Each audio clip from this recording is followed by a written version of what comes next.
आवाज मानदेशाचा। मान तालुक्यातील दहिवडी शिंगणापूर रस्त्यावर वावर हिरे गावाच्या हद्दीमध्ये असलेल्या हॉटेल डोंगराई येथे खुलेआम बेकायदेशीर दारू विक्री सुरू असल्याची धक्कादायक बाब समोर आली। कायद्याला हरताळ फासून हा धंदा दिवसाढवळ्यात सुरू असून स्थानिक प्रशासन मात्र याकडे जाणीवपूर्वक डोळेझाक करत असल्याचा आरोप नागरिकांकडून होत आहे। सदर ठिकाणी कोणत्याही परवानगीशिवाय सर्रास दारू विक्री होत असून त्यामुळे परिसरात गुन्हेगारी आणि असामाजिक कृत्यांना खतपाणी मिळत आहे। रात्री उशिरापर्यंत सुरू असणाऱ्या या गैरप्रकारामुळे महिलांमध्ये आणि प्रवाशांमध्ये भीतीचे वातावरण निर्माण झाले।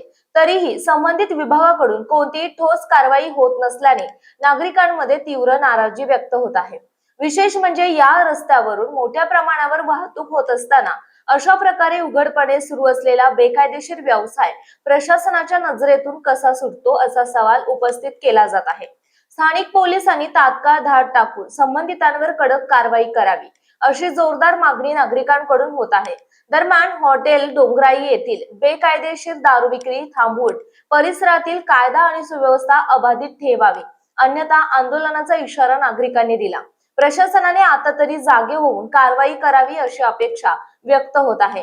मानसोफेर न्यूज संपादक बापूसाहेब मिसाळ, वरकुटे, मलवडी। आपल्या जिल्ह्यातील तालुक्यातील लेटेस्ट बातम्या पाहण्यासाठी आजच मानसोफेर न्यूज चॅनलला YouTube वर सबस्क्राईब करा आणि बेल आयकॉन प्रेस करा।